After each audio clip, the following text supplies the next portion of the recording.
I took a long nap, so I'm getting up now, and as I'm doing different things, they're talking, and they have a lot to say. This was a psychological operation. They said they've been listening to me for years, and they would do street theater based on what they heard.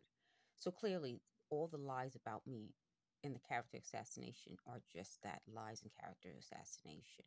They had out loud when I was outside how I was abusive to my mother, how they thought I I was doing all sorts of horrible things, and that they had to surveil me because they were afraid that I was going to hit my mother. It's a lie. What they aren't telling you folks and the world, because it's out loud anyway, is that they did this to take my ideas and to steal from me, and they wanted to tell the world what I have versus what I don't have. But they forget that I'm in debt. So that is minus anything that I have.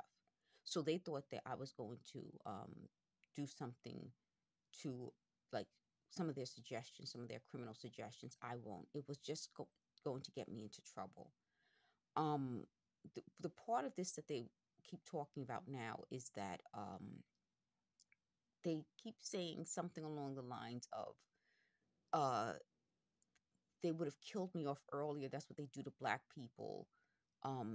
They talked about how they wrote down the things that they said to me versus what I did, which is part of what I'm telling you folks. They didn't document it the way they said they did. Had they done it, they would have known this was going to be the result. They said they didn't expect me to do this so publicly. There's nothing that I was doing wrong. If I had done something wrong, this blackmail would have worked. That's what this is. It's all a crime. So every time they try to make it sound like it's something better than it is, it's just a crime. So the other big deal that they said when I was waking up, because when I wake up, they say all sorts of crazy things, is that they said that something along the lines of light workers versus the devil. So they talk about that a lot. Now, why I think they talk about it isn't because they want to affect me psychologically. So that part of it isn't my psychological assessment. It's the psychological assessment they have on me is that maybe if a celebrity says something, it'll affect me. That's ridiculous also, but that's how they think. That is how they think. So they said, well, wasn't I at one time for animal rights? I'm still for animal rights, but I'm also someone who realizes that I'm not an extreme person. So I tried to be a vegan. I wasn't getting enough vitamins. It didn't work out for me. It's not a big deal for me, but I do like leather goods. And I do feel that if you use the animal completely, you use the meat, you use the skin, you use the animal completely, and you're respecting the animal, it's fine. So I'm not going to ever go back to the idea of not using leather, being a vegan. That wasn't for me. And that's part of what I'm saying. I think what happened to them and part of their psychological profile, the people that I know, is they don't they never really get a chance to try things out. They're extreme people. So they'll take things to the extreme or they won't do it. But if in life, if you try something, it doesn't work for you, then you say, okay, that what didn't work for me. Let me do something else. So in these videos, they think they keep catching me saying something wrong. These are things that I've said over and over and over through the years. I think that's part of this. There's something in them. If they said they were recording me and I've said this all before over and over again, then they would have known it. Part of what I think they were trying to do is to, they said if I say these things publicly, then it won't affect anything. I've said it before publicly. Most of these people don't know me privately, and they thought this was their way of getting to know me privately. And unfortunately, they said, well, maybe some of these things that I did to prove that they were eavesdropping on me were things that were to trap them.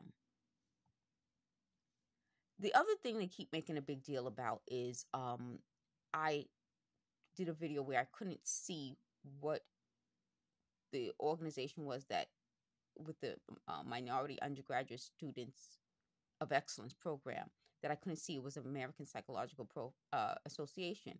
I didn't see it, which is strange. So they keep saying that maybe they visually overlaid something on my head.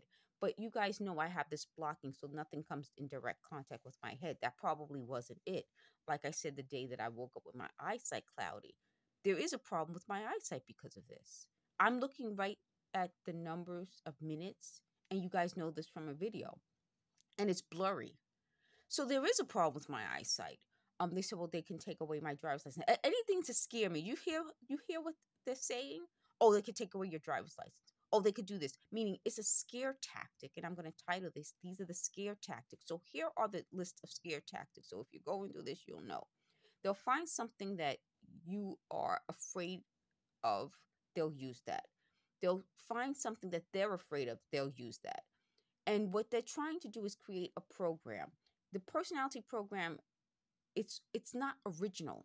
It's like they start out with something. Like um, the best example I can say is like they'll start out with a list of characteristics and then keep trying to throw those at you until they can find which one works, and then they'll try to use that to scare you. So the scare tactic for me was that, oh, we were always listening to you, when they really weren't. And I was supposed to be afraid. I'm like, who cares? Like, I told you guys, I'm boring. Had I been exciting, this would have worked. The other scare tactic is, in a video I said I'm not going to show my boobs, in this area, because they kept commenting on it.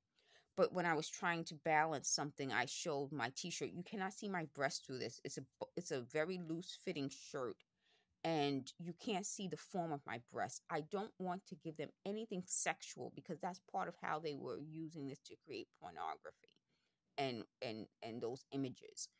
That's why I don't want to show my childhood pictures publicly, because again, they use those things to create AI versions and fakes of videos and that horrible stuff. So that kind of goes with this, along with this, whereas in order to create this program, they have to start with something, meaning nothing they do is original. And then what they do is take away from the stuff that they start with and put in. So the program is like, I'm boring, I'm not doing anything in my apartment. So how do we get something out of this? They pump in these voices and they bring out crazy people that I knew from elementary school to help them. That's part of what I'm saying, that I tried to get a restraining order. I couldn't. I should have been able to get a restraining order against this person. This person always stalks me, and I have proof of it. This is wrong. And if this is allowed to happen to me, it's being allowed to happen to other people. This is a stalker. They said years ago, because they don't know the truth, years ago, this person stalked me also. And they know this. A lot of people know the truth. So they said I should have protected her. She's almost a year older than me.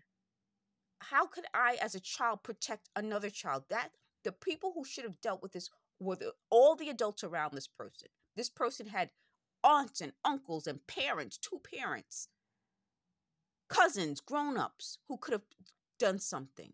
It's not going to fall on a schoolmate who's almost a year younger. That's another issue. The issue is they can't accept the fact, if I'm born in December and a lot of people aren't, they're older than me. So when we become, I said this before, when we become teenagers, I'm still a 12-year-old. When we can get into clubs, I'm still 17. I couldn't go everywhere with these folks. I wasn't old enough, and they can't accept that. So the other part about this is they said that this is how they shame Black people, by being younger. I mean, you shame Black people by saying the truth?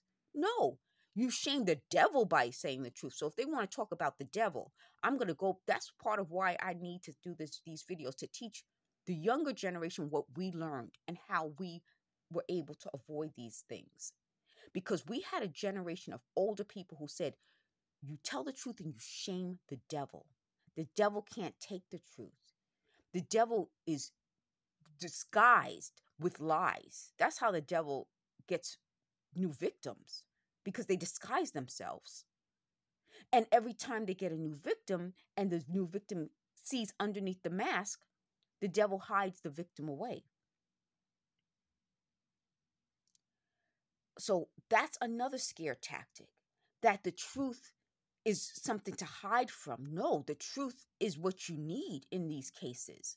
So they said they're hiding my videos, because by hiding my videos, people won't see it. Well, if I'm a liar and you're trying to expose me as a devil, you wouldn't hide my videos. You would spread my videos. I told the good people, please don't share my videos or spread it in that way, because you're helping these people.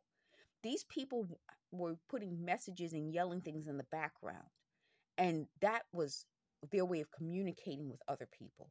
So I've told you guys, I'm trying to expose all of this so that they can't suck in the innocent people. The innocent people, we're the victims. The other thing is, I'm going to leave a portion of someone's comment that talked about giving that person a heart attack. I had a very high heart rate when I went to the ER. I went to the ER in the summer because I felt awful. I mean, you see me when I felt awful, but this time it was different. And my heart rate was so fast. And I do think this technology can do that. This technology, that's another scare tactic. Your heart races and you feel sick. You don't know what's happening to you. I showed you guys in a video that they attack this site and it's swollen.